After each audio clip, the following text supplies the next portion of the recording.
The name Harrison carries weight in Las Vegas the way few names do, tied not just to money or television ratings but to something older and more complicated, a pawn shop that opened in 1989 and became a landmark, a family that built their business deal by deal, and then, when the reality television cameras arrived in 2009, became famous for it. The gold and silver pawn shop gave America a window into a world most people never interact with, and the family running it, sharp, opinionated, and genuinely entertaining, made the entertainment industry feel like it had discovered something real. But the show that made the Harrisons famous also made their private lives public in ways they couldn't always control, and the years since Pawn Stars became a hit have brought more hardship than most viewers ever saw on screen. What looked like a success story from the outside was, from the inside, something far more complicated, and the full picture is one that the cameras rarely captured. Rick Harrison is the man at the center of it. He built the pawn shop alongside his father Richard, known to fans everywhere as the Old Man, and the two of them, along with Rick's son Corey, became the faces of a franchise that ran for season after season and attracted millions of viewers every week.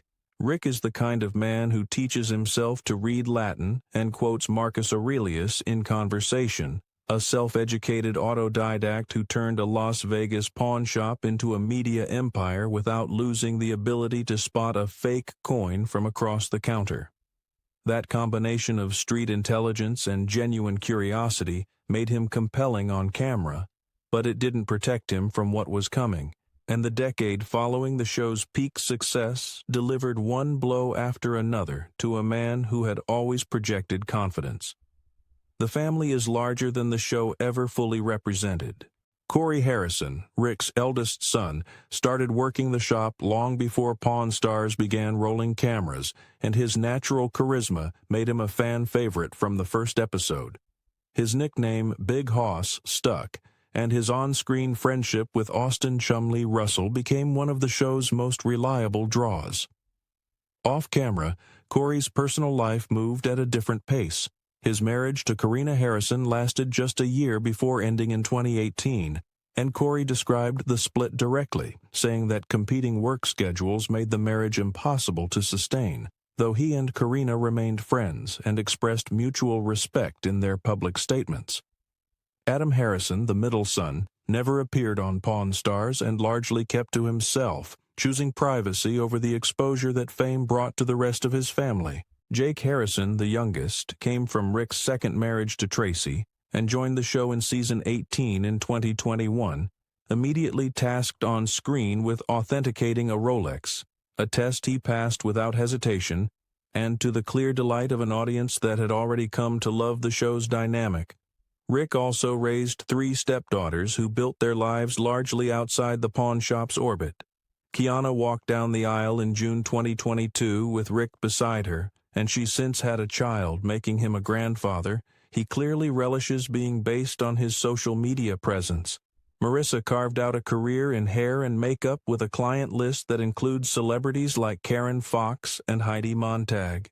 Serena graduated from Louisiana State University and moved into professional life on her own terms. On the surface, this was a family that had figured it out, scattered across different paths, but connected by something genuine, a group of people who had used the pawn shop and the show as a foundation and then built upward from there.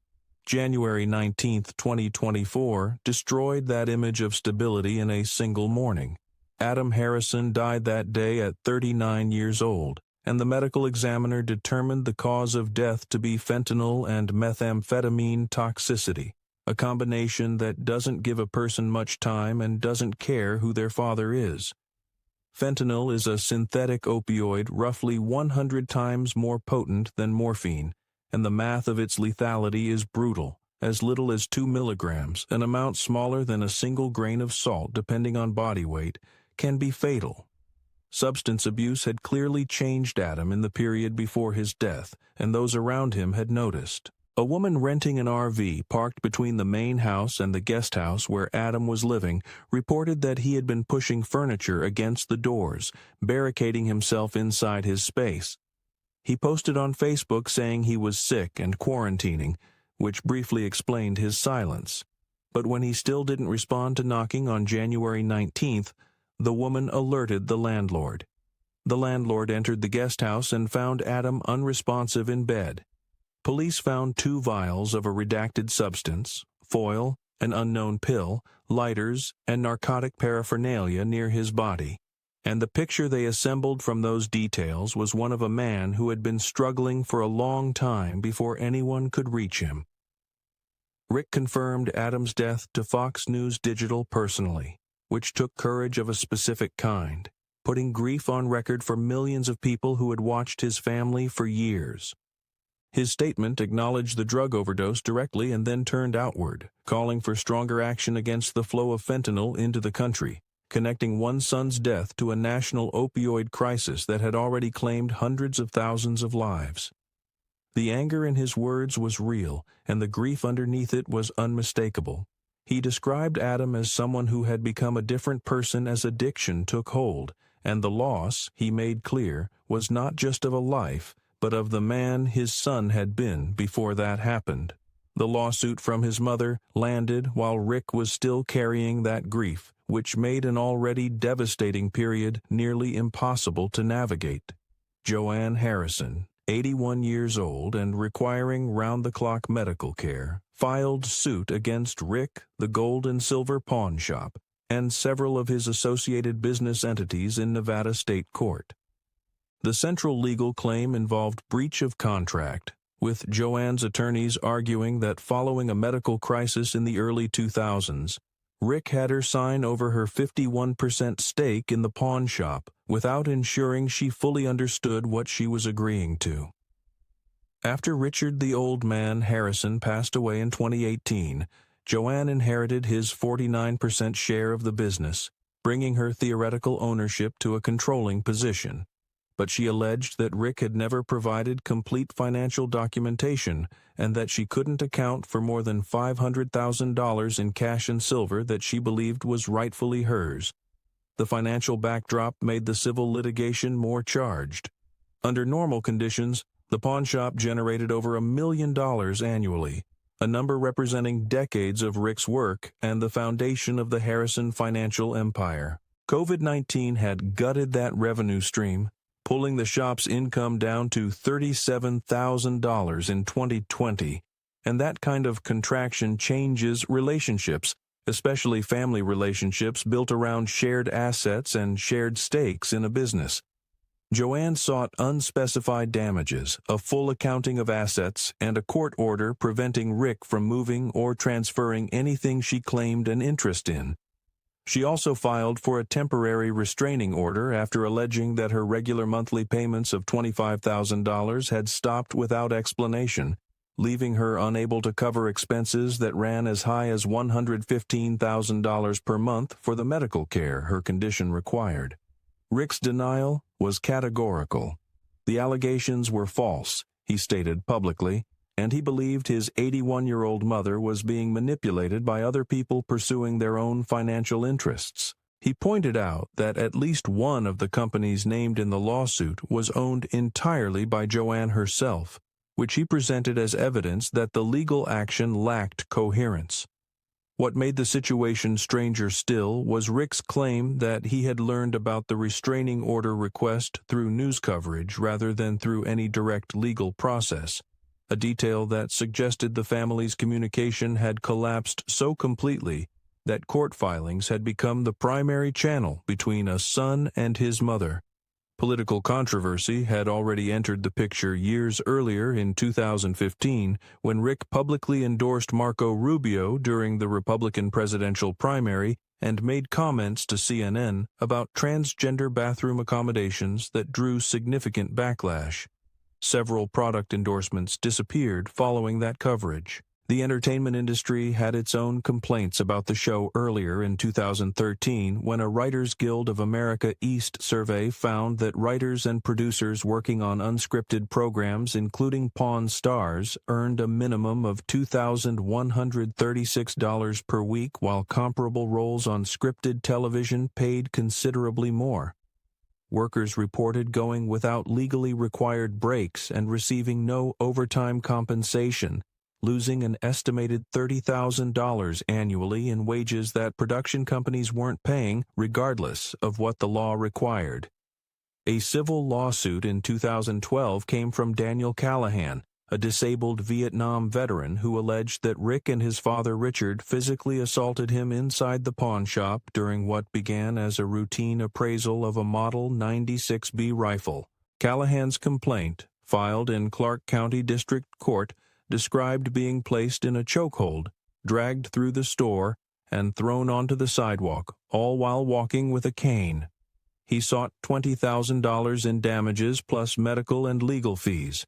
The Harrisons' attorney offered no public comment, and the case is believed to have been resolved out of court without any public finding. A stolen coin collection scandal emerged in 2014 involving a woman named Jennifer Beckman who allegedly took her uncle David Walters' $50,000 collection, including a 1903 St. Gaudens $20 gold piece and silver Morgan coins from the 1880s, to the gold and silver pawn shop across 3 separate visits and received $1,375 in total. By the time Walters realized the coins were missing and contacted the shop, he was informed they had already been melted down before police could intervene. A shop spokesperson explained the standard process. Coins in sealed cases receive expert valuations, and when those valuations are disputed, the cases get opened and the coins sent to smelting, which appears to be exactly what happened before anyone understood the theft had occurred. Corey Harrison's legal history runs parallel to his father's and deserves its own accounting, because it forms its own unbroken thread through the years. In 2011, a bar fight at Murray's Saloon and Eatery in Big Bear Lake, California, resulted in his arrest after he shoved a deputy and a security guard who stepped in to break up an argument he was having with another customer late on a Sunday night. He was visibly intoxicated, spent several hours in the Big Bear Lake jail, and was cited and released.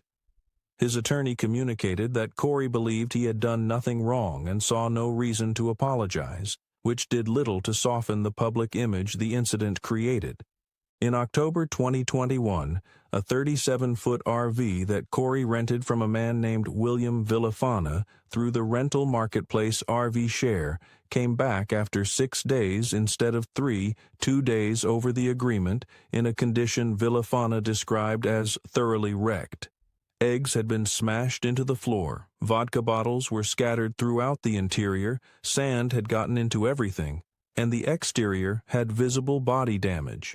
Repair estimates ran between $20,000 and $30,000, with bodywork alone quoted at $8,000 and a replacement awning at $7,000. Villafana, already dealing with the economic fallout of COVID-19 on his rental business, had canceled 10 other reservations because of the RV's unavailability and filed a complaint with North Las Vegas police when Corey allegedly refused to cover the damage costs. A spokesperson for Corey later claimed the vehicle had suffered a mechanical failure and was towed back with insurance coverage, which didn't account for either the 6 days or the state the vehicle returned in.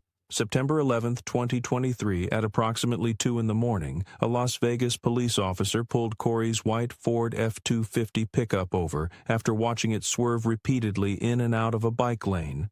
The officer documented bloodshot eyes and a strong smell of alcohol coming from the cab.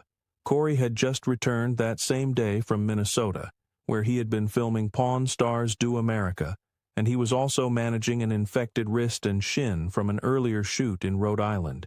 Injuries, he later said, made it genuinely difficult to perform the field sobriety test properly on the uneven paver stone surface where the traffic stop occurred. The breathalyzer available to the officers was broken, so he provided a blood sample instead, was booked on a driving under the influence charge, and spent approximately 8 hours in Clark County Detention Center before his release. His stated intention afterward was to hire an attorney and fight the charge directly, maintaining that the circumstances of the stop had been stacked against him from the moment the blue lights came on. The gold and silver pawn shop still operates on Las Vegas Boulevard. Pawn Stars still airs, Rick Harrison still stands behind that counter, making deals and reading people the way he always has, and there is something both admirable and quietly heavy about that consistency given everything the Harrison family has absorbed over these years. A son lost to the opioid crisis at 39, a mother's lawsuit playing out in open court while the family watches, an eldest son cycling through one legal confrontation after another, a business built over decades now carrying all of it, not as a symbol of uncomplicated success, but as the place the family keeps returning to regardless. Because even when everything else falls apart, the shop is still open, the deals are still being made, and the Harrisons are still there behind the glass, which at this point might be the most remarkable thing about them.